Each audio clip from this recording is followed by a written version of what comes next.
Welcome to Penrose Learning, where we make understanding easy. In this video, I will show how to get beginner oxygen tank in Fisch updated. Head to the starter camp by the harbor and find the diving quartermaster immediately.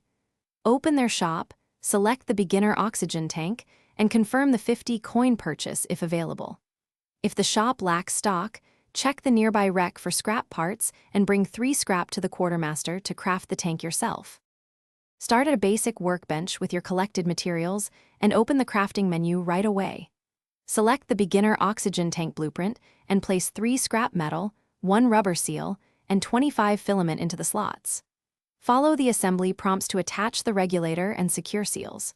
After crafting, run a quick leak test and check the tank gauge to confirm it shows adequate oxygen capacity for short dives.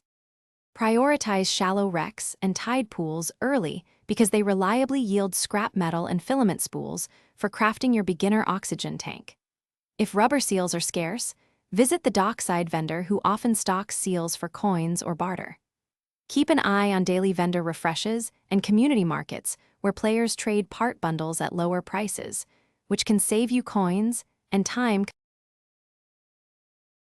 Thanks for watching. If this was helpful, leave a like and consider subscribing. See you next time.